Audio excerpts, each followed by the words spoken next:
ये अपने आप को हिंदू कहते हैं, देश में बहुत हिंदू है, मैं भी हिंदू हूँ, मैं भी कुंभ गई हूँ। अभी हिंदू है? हाँ, मैं भी हिंदू हूँ और मैं भी कुंभ गई हूँ।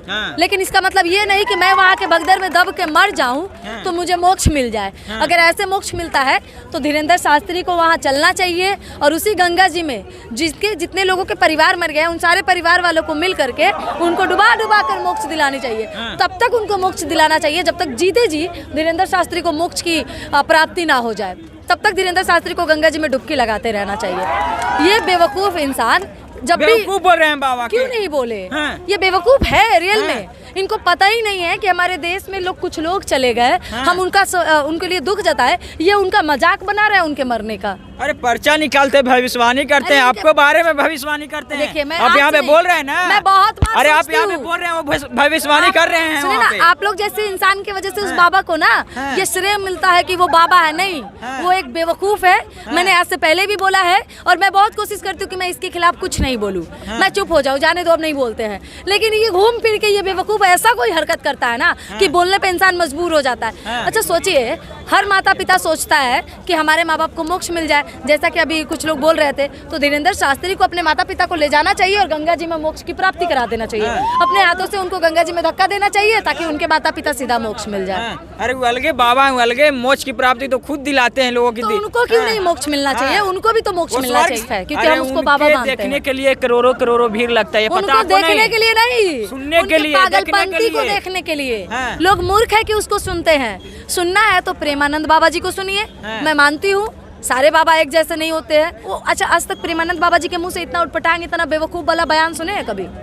कि कभी प्रेमानंद बाबा जी ये सब बेतुके बयानों पे, मुद्दा पे बोले हों?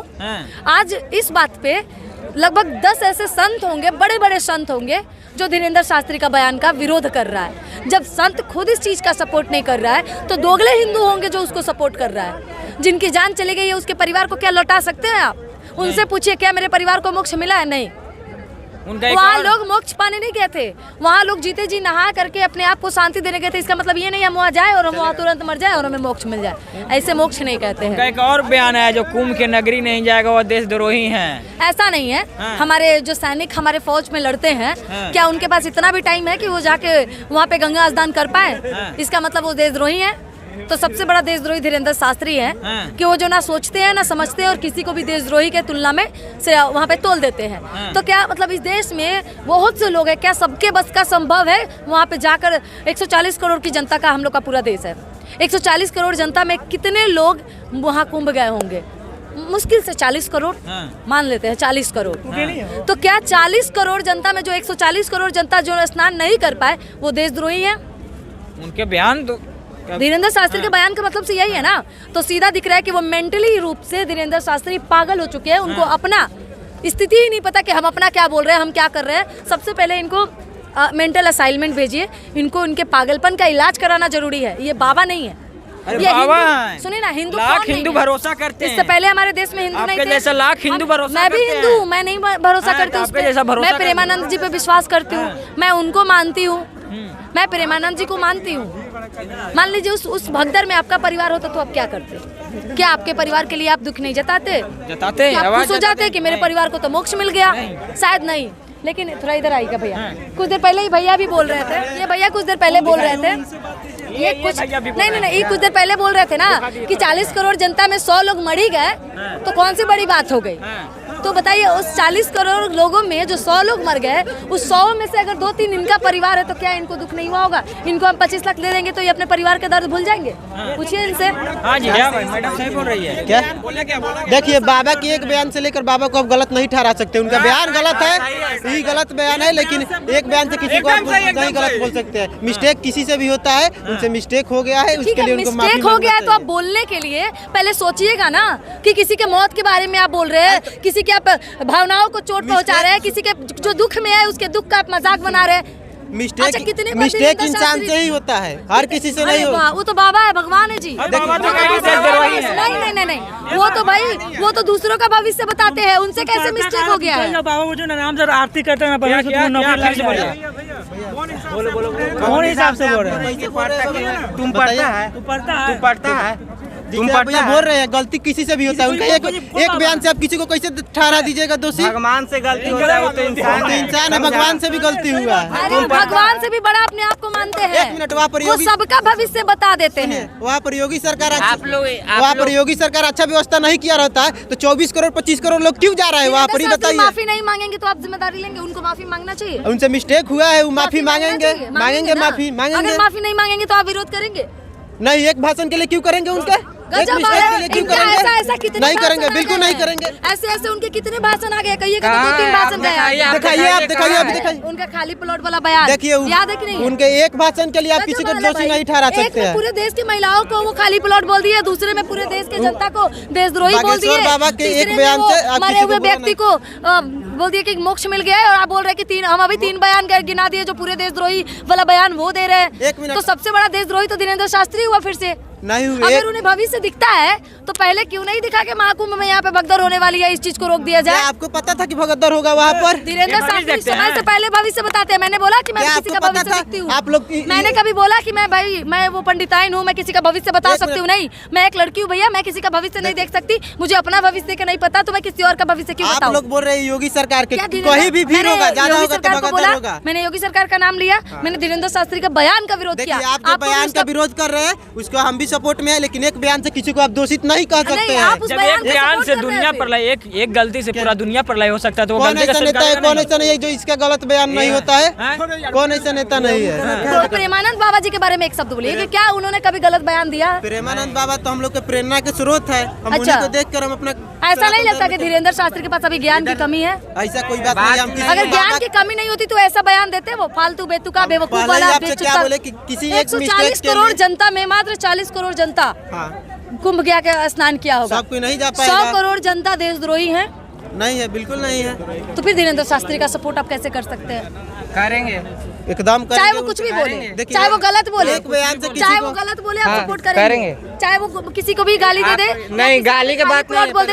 अच्छा, कि देश के किसी भी कुछ भी कर ले, पहले देश के पूरी जनता को खाली प्लॉट। एक मिनट बोलने के हमको भी अच्छा, मौका दीजिए। ठीक है, आप बोल रहे हैं कि बगेश्वर बाबा माफी मांगेंगे जनता से? हाँ मांगेंगे। और नहीं माफी मांगेंगे तो आप विरोध कीजिएगा? हाँ करेंगे। हाँ तो ठीक है, हम लोग अब उस दिन का इंतजार करते हैं जब धीरेन्द्र शास्त्री इस मोक्ष वाले बात पे और देशद्रोही वाले बात पे सफाई देंगे या माफी मांगेंगे कि हमसे गलती हो गया है, हम किसी के मौत का मजाक बनाए हैं। ठीक, आप जो धीरेन्द्र शास्त्री के बारे में खिलाफ बोल रहे हैं, उनके जो संपर्क भक्त होंगे कमेंट में स्वागत करेगा, पता है ना? कोई दिक्कत नहीं है, अंधभक्ति से हम ऐसे भी नहीं डरते। हम भगवान में विश्वास करते हैं, हम प्रेमानंद बाबा जी को मानते हैं, हम महादेव को मानते हैं, हम सारे भगवान को मानते हैं, लेकिन इस जैसे ना पाखंडियों को नहीं मानते। I am sorry. क्या बोल रहे थे अंकल? हाँ जी, धीरेन्द्र शास्त्री जी ने जो कुछ भी कहा बहुत ही ताल ठोक के कहा। कम से कम दंगा में तो हिंदू नहीं मारे गए।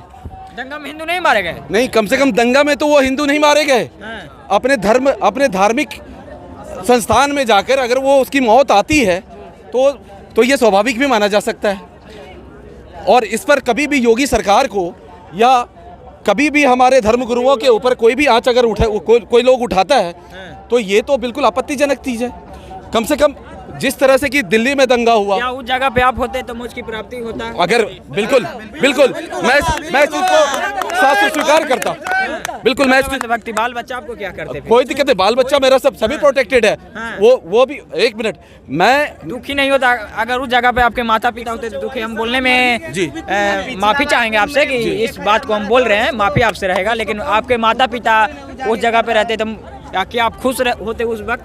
बहुत अच्छा क्वेश्चन है। एक्चुअली माता पिता तो अगर औलाद 90 साल का हो जाए और माँ अगर हमारी 120 साल की हो जाए तब भी अगर उसका औलाद मरेगा तब भी एक औलाद को मरने पर संताप होता है। जो 120 साल के न हैं, जो छोटे बच्चे चल गए कुंभ के मेला में, युवा चल गया, किसी को बेटा खो गया, किसी को पत्नी खो गया तो किसी को बेटी खो गया, उनको लिए क्या रहेगा? बिल्कुल, जो खो गया अगर वो जिंदा है तो वो पुनः उसको प्राप्त हो जाएगा, वो मिल जाएगा।